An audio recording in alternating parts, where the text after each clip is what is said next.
प्रेम से बोलिए श्री सत्यनारायण भगवान की जय।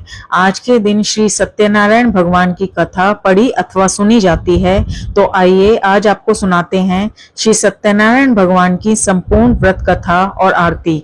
एक समय नैमिषारण्य तीर्थ में शौनक आदि 88,000 ऋषियों ने श्री सूत जी से पूछा, हे प्रभु, इस कलयुग में वेद विद्या रहित मनुष्य को प्रभु भक्ति किस प्रकार मिलेगी और उनका उद्धार कैसे होगा। इसलिए हे मुनि श्रेष्ठ, कोई ऐसा तप कहिए जिससे थोड़े समय में पुण्य प्राप्त हो जाए तथा मनोवांछित फल मिले। वह कथा सुनने की हमारी बहुत ही इच्छा है। सर्वशास्त्र ज्ञाता श्री सूत जी बोले, वैष्णवों में पूज्य, आप सब ने प्राणियों के हित की बात पूछी है।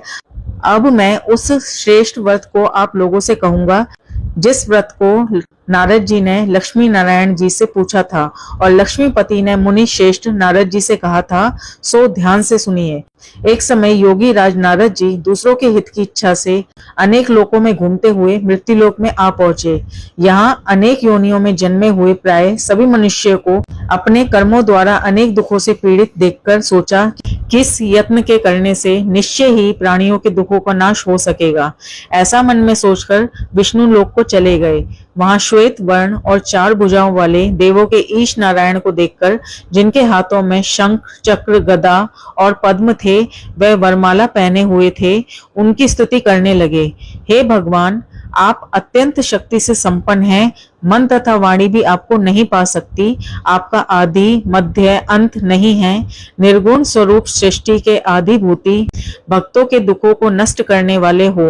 आपको मेरा नमस्कार है। नारद जी से इस प्रकार की स्तुति सुनकर विष्णु भगवान बोले, हे मुनि श्रेष्ठ, आपके मन में क्या है? आपका किस काम के लिए आगमन हुआ है? निसंकोच होकर कहिए। तब नारद मुनि बोले, मृत्युलोक में सब मनुष्य जो अनेक योनियों में पैदा हुए हैं, अपने अपने कर्मों के द्वारा अनेक प्रकार के दुखों से दुखी हो रहे हैं। हे नाथ, मुझ पर दया रखते हो तो बताइए कि उन मनुष्य के सब दुख थोड़े से ही प्रयत्न से कैसे दूर हो सकते हैं। हे नारद, मनुष्य की भलाई के लिए तुमने बहुत अच्छी बात पूछी है। जिस काम के करने से मनुष्य मुंह से छूट जाता है, वह मैं कहता हूँ, सुनो। बहुत पुण्य देने वाला स्वर्ग तथा मृत्यु लोक दोनों में दुर्लभ एक उत्तम व्रत है। आज मैं प्रेमवश होकर तुमसे कहता हूँ, सत्यनारायण का यह व्रत अच्छी तरह विधि पूर्वक करने से मनुष्य आयु पर्यंत यहाँ सुख भोग कर मरने पर मोक्ष को प्राप्त होता है। श्री भगवान के वचन सुनकर नारद मुनि बोले कि उस व्रत का फल क्या है, उस व्रत का विधान क्या है और किसने यह व्रत किया है और किस दिन यह व्रत करना चाहिए, विस्तार से कहिए। भगवान श्री विष्णु बोले, दुख शोक आदि को दूर करने वाला, धन धान्य को बढ़ाने वाला, सौभाग्य तथा संतान को देने वाला यह व्रत सब स्थानों पर विजय करने वाला है। भक्ति और श्रद्धा के साथ किसी भी दिन मनुष्य श्री सत्यनारायण की शाम के समय ब्राह्मण तथा बंधुओं के साथ धर्म परायण होकर पूजा करें। भक्ति भाव से नैवेद्य, केले का फल, घी, दूध और गेहूं का चूर्ण सवाया ले। गेहूं के अभाव में साठी का चूर्ण, शक्कर और गुड़ ले। सब भक्षण योग्य पदार्थ जमा करा के भगवान को अर्पण कर दें और बंधुओं सहित ब्राह्मणों को भोजन कराएं। इसके पश्चात स्वयं भी भोजन करें। नृत्य, गीत आदि का आचरण करके भगवान सत्यनारायण का स्मरण करते हुए समय व्यतीत करें। इस तरह व्रत करने पर मनुष्य की सभी इच्छाएं निश्चित ही पूरी होती हैं। विशेषकर कली काल में भूमि पर यही मोक्ष का सरल उपाय है। इसके प्रसंग में सूत जी बोले, हे ऋषियों, जिसने पहले इस समय में इस व्रत को किया, उसका इतिहास कहता हूँ, ध्यान से सुनो। सुंदर काशीपुरी नगरी में एक अत्यंत निर्धन ब्राह्मण रहता था। वह भूख और प्यास से बेचैन हुआ नित्य पृथ्वी पर घूमता था। ब्राह्मणों से प्रेम करने वाले भगवान ने ब्राह्मण को दुखी देखकर बूढ़े ब्राह्मण का रूप धर के उसके पास जाकर आदर से पूछा, हे विप्र, नित्य दुखी हुआ पृथ्वी पर क्यों घूमते हो? हे श्रेष्ठ ब्राह्मण, वह सब मुझसे कहो, मैं सुनना चाहता हूँ। ब्राह्मण बोला, मैं निर्धन ब्राह्मण हूँ, भिक्षा के लिए पृथ्वी पर फिरता हूँ। हे भगवान, यदि आप इसका उपाय जानते हो तो कृपा करके कहो। वृद्ध ब्राह्मण बोला कि सत्यनारायण भगवान मनोवांछित फल देने वाले हैं, इसलिए हे ब्राह्मण, तू उनका पूजन कर, जिसके करने से मनुष्य सब दुखों से मुक्त होता है ब्राह्मण को व्रत का सारा विधान बताकर बूढ़े ब्राह्मण का रूप धारण करने वाले सत्यनारायण भगवान अंतर्धान हो गए। जिस व्रत को वृद्ध ब्राह्मण ने बताया मैं उसको करूंगा, ये निश्चय करने पर उसे रात में नींद नहीं आई। वह सवेरे उठकर सत्यनारायण के व्रत का निश्चय करके भिक्षा के लिए चला गया। उस दिन उसको भिक्षा में बहुत धन मिला, जिससे बंधु बांधवों के साथ उसने सत्यनारायण जी का व्रत किया। इसके करने से वह ब्राह्मण सब दुखों से छूटकर अनेक प्रकार की संपत्तियों से युक्त हो गया। उस समय वह ब्राह्मण हर मास व्रत करने लगा। इस तरह सत्यनारायण भगवान के व्रत को जो करेगा वह सब पापों से छूटकर मोक्ष को प्राप्त होगा। आगे जो पृथ्वी पर सत्यनारायण का व्रत करेगा वह मनुष्य सब दुखों से छूट जाएगा। सूत जी ऋषियों से बोले कि इस तरह नारद जी ने नारायण से कहा हुआ यह व्रत मैंने तुमसे कहा, हे विप्रो, मैं अब और क्या कहूँ। तब ऋषि बोले, हे मुनीश्वर, संसार में इस ब्राह्मण से सुनकर किस किस ने इस व्रत को किया हम सब सुनना चाहते हैं। इसके लिए हमारे मन में बहुत श्रद्धा है। सूत जी बोले, हे मुनियों, जिस जिसने इस व्रत को किया है वह सब सुनो। एक समय एक ब्राह्मण धन और ऐश्वर्य के अनुसार बंधु बांधवों के साथ व्रत करने को तैयार हुआ। उसी समय एक लकड़ी बेचने वाला बूढ़ा आदमी आया और बाहर लकड़ियों को रखकर ब्राह्मण के मकान में गया। प्यास से दुखी लकड़हारा उनको व्रत करते देखकर ब्राह्मण को नमस्कार करके कहने लगा कि आप यह क्या कर रहे हैं, इसके करने से क्या फल मिलता है, कृपा करके मुझसे कहिए। ब्राह्मण ने कहा, सब मनोकामनाओं को पूरा करने वाला यह सत्यनारायण भगवान का व्रत है। इसकी ही कृपा से मेरे यहाँ धन धान्य आदि की वृद्धि हुई है। ब्राह्मण से इस व्रत के बारे में जानकर लकड़हारा बहुत प्रसन्न हुआ। चरणामृत लेकर और प्रसाद खाने के बाद अपने घर को गया। लकड़हारे ने अपने मन से इस प्रकार का संकल्प किया कि आज गांव में लकड़ी बेचने से जो धन मिलेगा उसी से सत्यनारायण देव का उत्तम व्रत करूंगा। यह मन में विचार करके वह बूढ़ा आदमी लकड़ियां अपने सिर पर रखकर जिस नगर में धनवान लोग रहते थे वह ऐसे सुंदर नगर में गया। उस दिन वहां पर उसे लकड़ियों का दाम पहले दिनों से चौगुना मिला। तब वह बूढ़ा लकड़हारा दाम लेकर और अति प्रसन्न होकर पक्के केले की फली, शक्कर, घी, दूध, दही और गेहूं का चूर्ण इत्यादि सत्यनारायण भगवान के व्रत की कुल सामग्रियों को लेकर अपने घर आया। फिर उसने अपने भाइयों को बुलाकर विधि के साथ भगवान जी का पूजन और व्रत किया। उस व्रत के प्रभाव से वह बूढ़ा लकड़हारा धन, पुत्र आदि से युक्त हुआ और संसार के समस्त सुख को भोग कर बैकुंठ को चला गया। श्री सूत जी बोले कि हे श्रेष्ठ मुनियों, अब आगे की कथा कहता हूँ, सुनो। पहले समय में उल्का मुख नाम का एक बुद्धिमान राजा था। वह सत्य वक्ता और जितेंद्रिय था। प्रतिदिन देव स्थानों पर जाता था और गरीबों को धन देकर उनका कष्ट दूर करता था। उसकी पत्नी कमल के समान मुख वाली और सती साध्वी थी। भद्रशिला नदी के तट पर उन दोनों ने श्री सत्यनारायण भगवान का व्रत किया। उस समय में वहां एक साधु वैश्य आया। उसके पास व्यापार के लिए बहुत सारा धन था। वह नाव को किनारे पर ठहराकर राजा के पास आ गया और राजा को व्रत करते देखकर विनय के साथ पूछने लगा, हे राजन, भक्ति युक्त चित्त से आप यहाँ क्या कर रहे हैं? मेरी सुनने की इच्छा है, सो आप यह मुझसे बताइए। राजा बोला, हे साधु, यहाँ पर अपने बांधवों के साथ पुत्र आदि की प्राप्ति के लिए महाशक्तिवान सत्यनारायण भगवान का व्रत और पूजन किया जा रहा है। राजा के वचन सुनकर साधु आदर से बोला, हे राजन, मुझसे इसका सब विधान कहो, मैं भी आपके कथन अनुसार इस व्रत को करूंगा। मेरे भी कोई संतान नहीं है, इससे निश्चय ही हो जाएगी। राजा ये सब विधान सुनकर व्यापार से निवृत्त होकर आनंद के साथ घर गया। साधु ने अपनी स्त्री से संतान देने वाला उस व्रत का समाचार सुनाया और कहा, जब मेरे संतान होगी तब मैं इस व्रत को करूंगा। साधु ने ऐसे वचन अपनी स्त्री लीलावती से कहे। एक दिन उसकी स्त्री लीलावती पति के साथ आनंदित होकर सांसारिक धर्म में प्रवृत्त होकर सत्यनारायण भगवान की कृपा से गर्भवती हो गई और 10वें महीने में उसकी एक सुंदर कन्या का जन्म हुआ। दिनों दिन वह इस तरह बढ़ने लगी जैसे शुक्ल पक्ष का चंद्रमा बढ़ता है। कन्या का नाम कलावती रखा गया।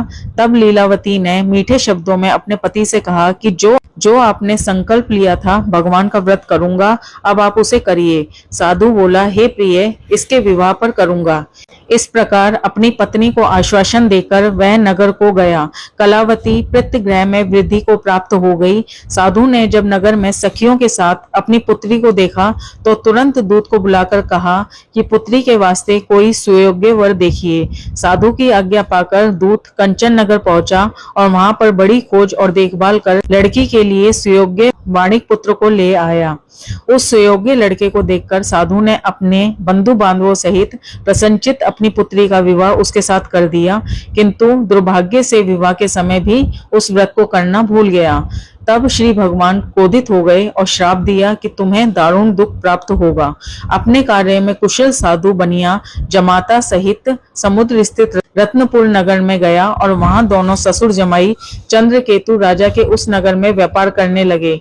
एक रोज भगवान सत्यनारायण की माया से प्रेरित कोई चोर राजा का धन चुराकर भागा जा रहा था, किंतु राजा के दूतों को आता देखकर चोर ने घबराकर भागते हुए राजा के धन को वहीं छुपाकर रख दिया। वहां पर ससुर जमाई ठहरे हुए थे। तब दूतों ने उस साधु वैश्य के पास राजा के धन को देखा तो वे दोनों को बांधकर ले गए और प्रसन्नता से दौड़ते हुए राजा के समीप जाकर बोले, ये दो चोर हम पकड़ लाए हैं। तब राजा की आज्ञा से उनको कठोर कारावास में डाल दिया गया और उनका सब धन छीन लिया गया। सत्यनारायण भगवान के श्राप द्वारा उनकी पत्नी भी घर पर बहुत दुखी हुई और घर पर जो धन रखा था चोर चुरा कर ले गए थे। शारीरिक व मानसिक पीड़ा तथा भूख प्यास से अति दुखित होकर अन्न की चिंता में कलावती एक ब्राह्मण के घर गई। वहां उसने सत्यनारायण भगवान का व्रत होते देखा, फिर कथा सुनी तथा प्रसाद ग्रहण करके रात को घर आई। माता ने कलावती से पूछा, हे पुत्री, अब तक कहाँ रह गई थी? वह तेरे मन में क्या है? कलावती बोली, हे माता, मैंने एक ब्राह्मण के घर श्री सत्यनारायण भगवान का व्रत देखा है। कन्या के वचन सुनकर लीलावती भगवान के पूजन की तैयारी करने लगी। लीलावती ने परिवार तथा बंधुओं सहित श्री सत्यनारायण भगवान का पूजन किया और वर मांगा कि मेरे पति और दामाद श्री घर आ जाएं।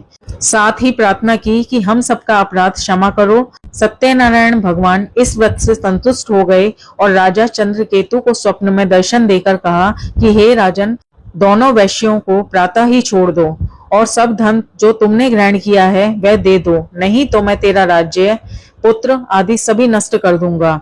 राजा से ऐसा वचन कहकर भगवान अंतर्धान हो गए। प्रातः काल राजा चंद्रकेतु ने सभा में अपना स्वप्न सुनाया। फिर दोनों वाणिक पुत्रों को कैद से मुक्त कर सभा में बुलाया गया। दोनों ने आते ही राजा को नमस्कार किया। राजा मीठे वचनों से बोले, हे महानुभावों, भावी वर्ष ऐसा कठिन दुख प्राप्त हुआ है, अब तुम्हें कोई भय नहीं है।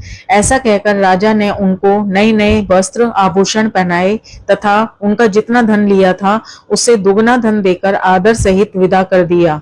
दोनों वैश्य अपने घर को चले गए। सूत जी बोले, वैश्यों ने मंगलचार करके यात्रा आरंभ की और अपने नगर की तरफ चले गए। उनके थोड़ी दूरी चलने पर दंडी वेशीधारी सत्यनारायण भगवान ने उनसे पूछा, हे साधु, तेरी नाव में क्या है? अभिमानी वाणिक हंसता हुआ बोला, हे दंडी, आप क्यों पूछते हो? क्या धन लेने की इच्छा है?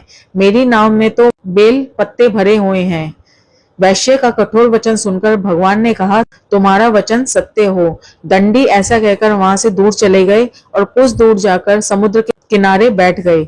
दंडी के जाने पर वैश्य ने नित्य क्रिया करने के बाद नाव को ऊंची उठी देखकर अचंबा किया और नाव में बेल और पत्ते देखकर मूर्छित होकर जमीन पर गिर पड़े। फिर मूर्छा खुलने पर अत्यंत शोक प्रकट करने लगा। तब उसका दामाद बोला कि आप शोक न करें, ये दंडी का श्राप है, अतः उनकी शरण में चलना चाहिए, तभी हमारी मनोकामनाएं पूर्ण होंगी। दामाद के वचन सुनकर वह दंडी के पास पहुंचा और अत्यंत भक्ति भाव से नमस्कार करके बोला, मैंने जो आपसे असत्य वचन कहे थे उनको क्षमा करो। ऐसा कहकर महान शोकातुर रोने लगा। तब दंडी भगवान बोले, हे वाणिक पुत्र, मेरी आज्ञा से बार बार तुम्हें दुख प्राप्त हुआ है, तुम मेरी पूजा से विमुख हुए। साधु बोला, हे भगवान, आपकी माया से मोहित ब्रह्मा आदि भी आपके रूप को नहीं जानते, तब मैं अज्ञानी कैसे जान सकता हूँ?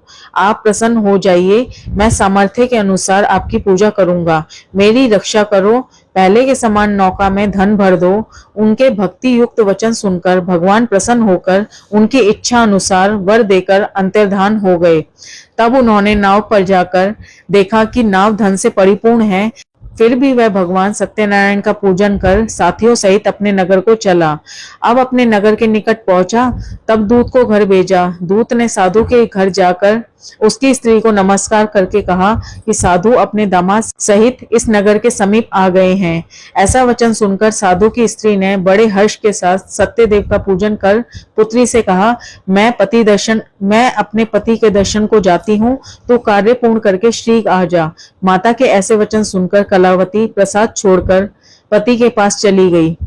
प्रसाद की अवज्ञा के कारण सत्यदेव ने रुष्ट होकर उसके पति को नाव सहित पानी में डुबो दिया।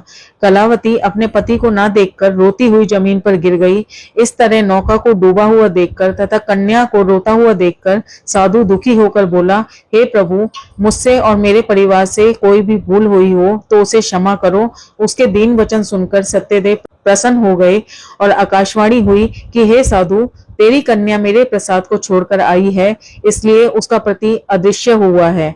यदि वह घर जाकर प्रसाद खाकर लौटे तो इसे इसका पति अवश्य मिल जाएगा। ऐसी आकाशवाणी सुनकर कलावती ने घर पहुंचकर प्रसाद खाया, फिर आकर पति के दर्शन किए। तत्पश्चात साधु ने बंधु बांधवों सहित सत्यदेव का विधि पूर्वक पूजन किया। उस दिन से वह पूर्णिमा को सत्यनारायण का पूजन करने लगा। फिर इस श्लोक में सुख भोगकर अंत में स्वर्ग को प्राप्त हो गया। सूत जी बोले, हे ऋषियों, मैं और भी कथा कहता हूँ, सुनो। प्रजा पालन में लीन तुंग ध्वज नाम का राजा था। उसने भी भगवान का प्रसाद त्याग कर बहुत दुख पाया।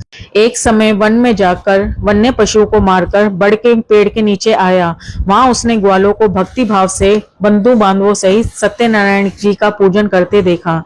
राजा देखकर भी अभिमानवश वहां नहीं गया और ना ही पूजन किया और ना ही नमस्कार किया। जब ग्वालों ने भगवान का प्रसाद उसके सामने रखा तो वह प्रसाद को त्याग कर अपनी सुंदर नगरी को चला गया। वहां उसने अपना सब कुछ नष्ट पाया तो वह जान गया कि यह सब भगवान ने किया है। तब वह विश्वास करके ग्वालों के समीप गया और विधि पूर्वक पूजन करके प्रसाद खाया तो सत्यदेव भगवान की कृपा से पहले जैसे था वैसा ही हो गया। दीर्घ काल तक सुख भोग कर मरने पर स्वर्ग लोक को गया। जो मनुष्य इस परम दुर्लभ व्रत को करेगा, भगवान सत्यनारायण की कृपा से उसे धन धान्य की प्राप्ति होगी। निर्धन धनी और बंदी बंधन से मुक्त होकर निर्भय हो जाता है। संतानहीनों को संतान प्राप्त होती है तथा सब मनोरथ पूर्ण होकर अंत में बैकुंठ धाम को जाता है।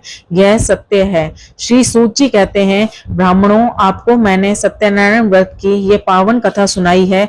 इस व्रत का पालन करके मनुष्य सभी दुखों से मुक्त हो जाता है। विशेषतः कलयुग में श्री सत्यनारायण भगवान की पूजा महान फल देने वाली है। इन देवता को कोई सत्यनारायण कहते हैं तो कोई सत्यदेव कहते हैं। अनेक रूपों में श्री सत्यनारायण भगवान सभी मनोरथों को पूर्ण करते हैं। यह सनातन सत्यदेव कलयुग में सत्य व्रत के रूप में अवतरित होंगे। हे श्रेष्ठ मुनियों, जो मनुष्य नित्य इनका पठन व श्रवण करता है, श्री सत्यनारायण भगवान की कृपा से उनके सभी पाप नष्ट हो जाते हैं। प्रेम से बोलो श्री सत्यनारायण भगवान की जय। श्री सत्यनारायण संपूर्ण व्रत कथा समाप्त। अब आप सुनिए श्री सत्यनारायण भगवान जी की आरती। ओम जय लक्ष्मी रमणा स्वामी, जय लक्ष्मी रमणा। सत्यनारायण स्वामी, सत्यनारायण स्वामी, जन पातक हरणा। ओम जय लक्ष्मी रमणा। रत्न जड़ित सिंहासन अद्भुत छवि राजे, स्वामी अद्भुत छवि राजे। नारद करत निरंजन, नारद करत निरंजन, घंटा ध्वनि भाजे। ओम जय लक्ष्मी रमणा। प्रगट भये कलि कारण, द्विज को दरस दियो, स्वामी द्विज को दरस दियो। बूढ़ो ब्राह्मण बनकर, बूढ़ो ब्राह्मण बनकर, कंचन महल कियो। ओम जय लक्ष्मी रमणा। दुर्बल भील कठियारो, जिन पर कृपा करी, स्वामी जिन पर कृपा करी। चंद्रचूड़ एक राजा, चंद्रचूड़ एक राजा, जिनकी विपत्ति हरी। ओम जय लक्ष्मी रमणा। वैश्य मनोरथ पायो, श्रद्धा तज दीनी, स्वामी श्रद्धा तज दीनी, सो फल भोग्यो प्रभु जी, सो फल भोग्यो प्रभु जी। फिर स्तुति कीनी, ओम जय लक्ष्मी रमणा। भाव भक्ति के कारण छिन छिन रूप धरो, स्वामी छिन छिन रूप धरो। श्रद्धा धारण कीनी, श्रद्धा धारण कीनी, तिनके काज सरयो, ओम जय लक्ष्मी रमणा। ग्वाल बाल संग राजा, वन में भक्ति करी, स्वामी वन में भक्ति करी। मन वांछित फल दीनो, मन वांछित फल दीनो, दीन दयाल हरि, ओम जय लक्ष्मी रमणा। चढ़त प्रसाद सभायो, कदली फल मेवा, स्वामी कदली फल मेवा। धूप दीप तुलसी से, धूप दीप तुलसी से, राजी सत्य देवा, ओम जय लक्ष्मी रमणा। श्री सत्यनारायण जी की आरती जो कोई जन गावे, स्वामी प्रेम सहित गावे। कहते शिवानंद स्वामी, जपत हरि हर स्वामी, सुख संपत्ति पावे, ओम जय लक्ष्मी रमणा। प्रेम से बोलिए श्री सत्यनारायण भगवान की जय। कथा पसंद आई हो तो वीडियो को लाइक और चैनल को सब्सक्राइब जरूर कीजिएगा और इस वीडियो को ज्यादा से ज्यादा शेयर जरूर कीजिएगा।